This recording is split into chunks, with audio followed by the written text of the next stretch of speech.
Haleluya, salam sejahtera dalam kasih Tuhan kita Yesus Kristus. Selamat sore bagi kaum wanita GPDI Melati Mas.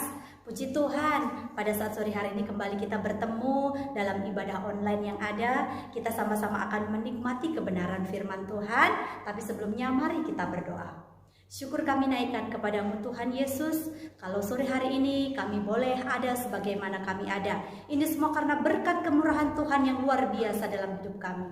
Kami rindu akan kebenaran firman Tuhan yang membuat kami untuk lebih dekat dengan Engkau, untuk membuat kami lebih bersyukur atas segala kebaikan-Mu. Terima kasih Tuhan, kami akan menikmati kebenaran firman-Mu. Dalam nama Tuhan Yesus Kristus, haleluya. Amin. Puji Tuhan, kaum wanita yang dikasihi Tuhan, pada saat sore hari ini kita akan belajar firman Tuhan. Dan saya akan berikan tema atau judul khotbah saya pada sore hari ini adalah rahasia mendapatkan kasih karunia Allah. Puji Tuhan. Firman Tuhan hari ini terambil di dalam Lukas pasal yang pertama ayat yang ke-30. Sekali lagi, Lukas pasal yang pertama ayat yang ke-30, demikianlah firman Tuhan. Kata malaikat itu kepadanya, "Jangan takut hai Maria, sebab engkau beroleh kasih karunia di hadapan Allah." Puji Tuhan, firman Tuhan yang datang pada saat sore hari ini adalah merupakan perkataan dari malaikat Gabriel kepada Maria. Pada saat Maria akan mengandung bayi Tuhan Yesus, malaikat Gabriel datang dan kemudian dia berkata kepada Maria, "Hai Maria, jangan takut, sebab engkau memperoleh kasih karunia Allah." Puji Tuhan. Nah, kaum wanita yang dikasihi Tuhan, apa sih kasih karunia itu? Nah, kasih karunia itu sama dengan anugerah Allah. Kasih karunia itu adalah kemurahan Allah yang dinyatakan bagi orang-orang pilihannya. Puji Tuhan. Nah, kata kasih karunia dalam bahasa Ibrani menggunakan kata ken. Dan dalam bahasa Yunani menggunakan kata charis. Ya, charis tulisannya ya ibu-ibu. Nah, artinya kasih karunia Allah. Nah, ada juga kasih karunia menurut beberapa tokoh. Nah, saya mengambil ada dua tokoh di sini. Yang pertama Henry C. Tyson. Di situ dikatakan kasih karunia artinya kebaikan Allah yang ditujukan kepada orang-orang yang sebenarnya tidak layak menerima kebaikan itu. Kemudian dari Donald Guthrie. Di situ dikatakan kemurahan Allah yang tidak pantas diterima oleh orang yang layak dihukum. Itu adalah definisi atau arti dari kasih karunia.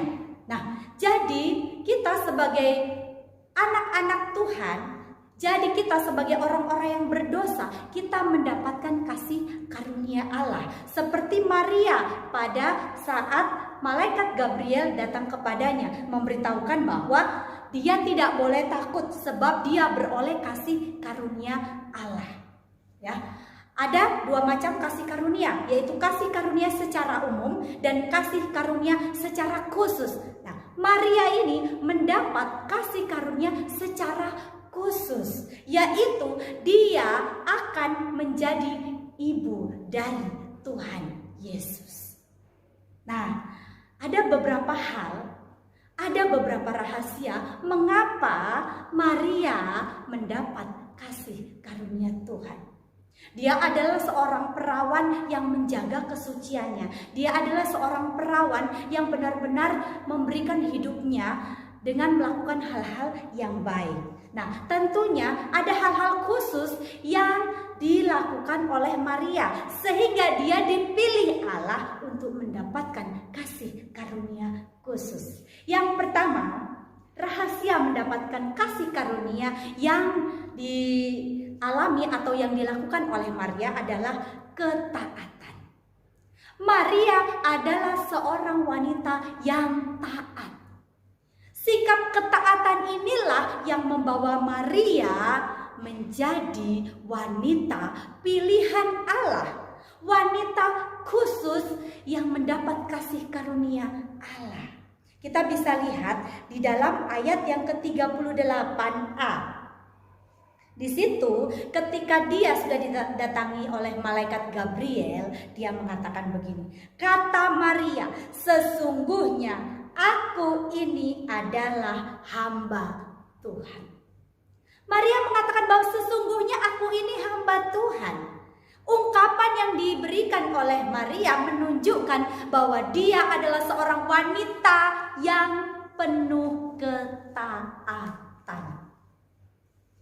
Rahasia yang pertama, jadilah wanita yang penuh dengan ketaatan.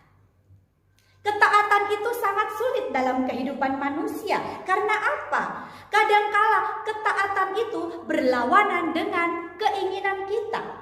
Ketaatan itu berlawanan dengan kondisi kita, dengan kemauan kita. Karena apa? Kita dituntut untuk mengikuti perintah yang datang kepada kita. Kita dituntut tunduk dengan perintah yang datang kepada kita. Itulah arti ketaatan.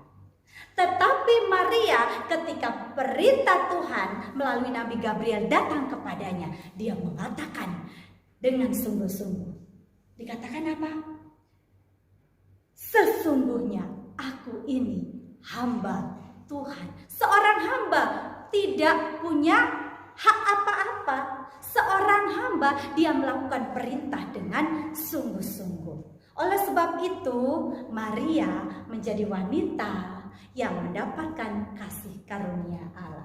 Yang kedua, rahasia mendapatkan kasih karunia Allah. Dia adalah orang yang penuh dengan kepercayaan atau memiliki iman yang kuat di dalam Tuhan.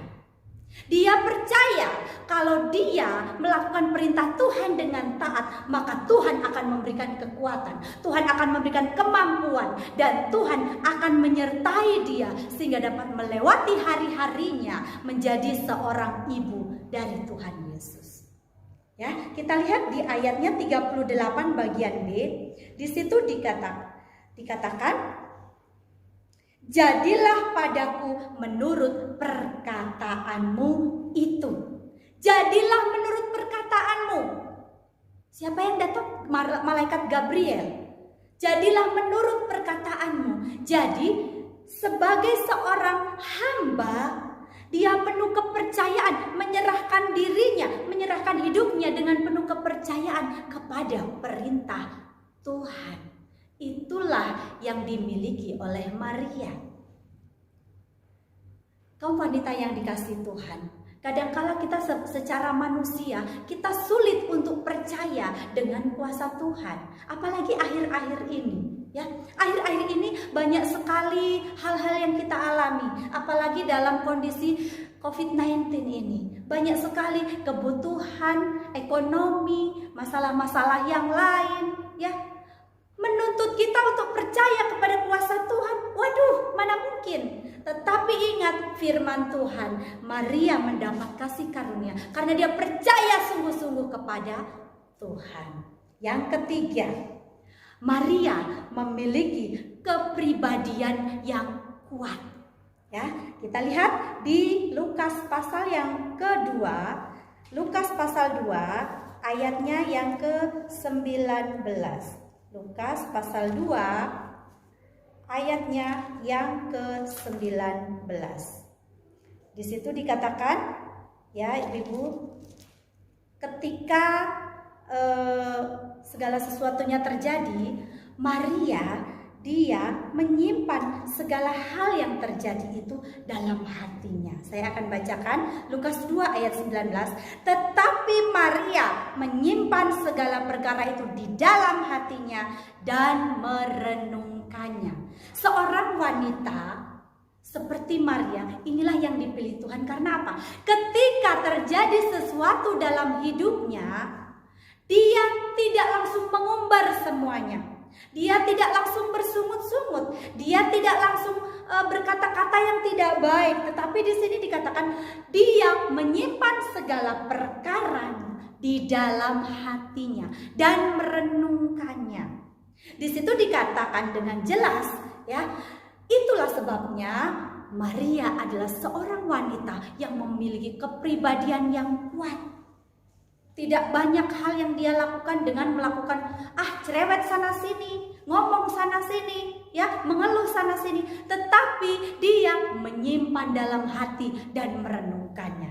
Saya boleh katakan bahwa Maria adalah seorang wanita yang memiliki inner beauty, ya. Kecantikan dalam pribadinya, kecantikan dalam hatinya. Itu yang membuat Allah memberikan kasih karunia-Nya kepada Maria. Sebagai seorang wanita, kita pun boleh belajar dari Maria. Mari, milikilah kepribadian yang baik, kepribadian yang cantik, sehingga Allah memberikan kasih karunia-Nya kepada kita. Dan yang keempat, Maria adalah seorang yang siap memikul beban dan rela berkorban. Puji Tuhan. Maria ketika dia mendengar perintah dari Tuhan, dia adalah wanita yang siap memikul beban. Mau menjadi ibu Tuhan Yesus, padahal waktu itu dia sedang bertunangan dengan Yusuf. Datang malaikat Gabriel mengatakan, kamu akan mengandung. Dia belum menikah secara resmi. Kemudian dia akan hamil.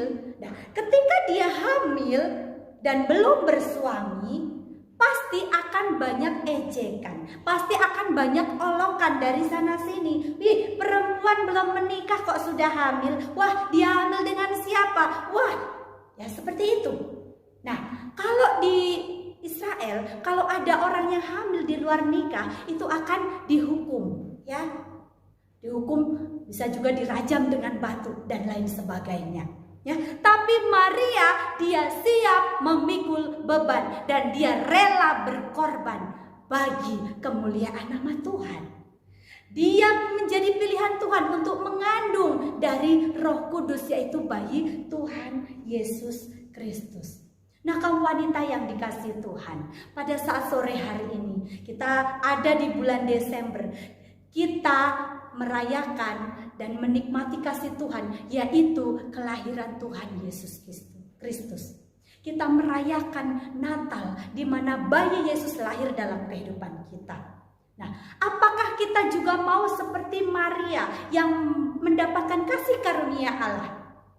Kalau kita mau memiliki ketaatan, memiliki kepercayaan, memiliki kepribadian yang kuat, siap menanggung beban dan rela berkorban seperti Maria, maka Allah memberikan kasih karunia-Nya dalam kehidupan kita.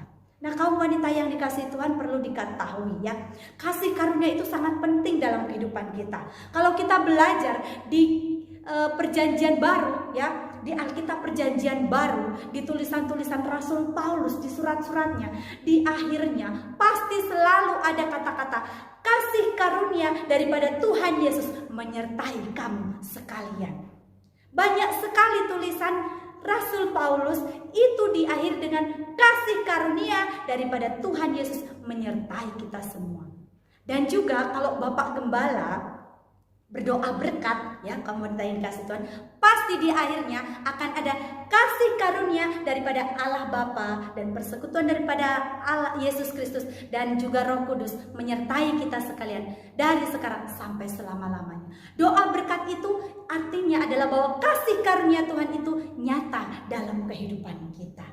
Nah, mari kaum wanita yang dikasihi Tuhan, belajarlah seperti Maria. Maria yang memiliki ketaatan, kepercayaan, kepribadian yang kuat, dan dia rela berkorban untuk Tuhan Yesus. Maka kasih karunia Tuhan Yesus Kristus, dia lahir ke dalam dunia ini, dia datang ke dalam dunia ini memberikan kasih karunia-Nya supaya kita memiliki damai sejahtera, memiliki sukacita, dan kita hidup di dalam keberkatan Tuhan. Karena apa? Anugerah Allah itu melimpah. Sebenarnya kita adalah orang-orang yang tidak layak menerima kasih karunia itu. Kita adalah orang-orang yang layak dihukum. Tetapi karena Dia, Tuhan kita, maka kita menerima kasih karunia Tuhan. Oleh sebab itu, mari terus percayakan hidup kita kepada Tuhan. Percaya dengan sungguh-sungguh di hari-hari perayaan Natal ini. Biarlah damai sejahtera Kristus menerangi hati dan pikiran kita. Damai sejahtera Kristus itu melampaui segala akal dan pikiran kita, sehingga kita boleh menyongsong tahun yang baru yang akan datang dengan penuh keberanian, dengan penuh sukacita dan kepercayaan daripada Tuhan. Demikianlah firman Tuhan pada saat sore hari ini. Mari kita berdoa. Terima kasih Tuhan Yesus, kami bersyukur kepadamu untuk firman Tuhan yang sudah kami dengar dan kami sudah pelajari. Ajar kami menjadi seperti Maria yang boleh taat kepada Tuhan, yang penuh dengan kepercayaan, yang selalu memiliki kepribadian yang kuat, dan kami boleh melakukan kehidupan kami dengan selalu memikul beban dengan siap berkorban untuk Engkau Tuhan. Oleh sebab itu Tuhan, jadikan kami wanita-wanita yang penuh dengan kasih karunia Tuhan. Terpujilah Engkau kekal selama-lamanya. Kami sudah berdoa mengucap syukur dalam nama Tuhan Yesus Kristus. Haleluya. Amin.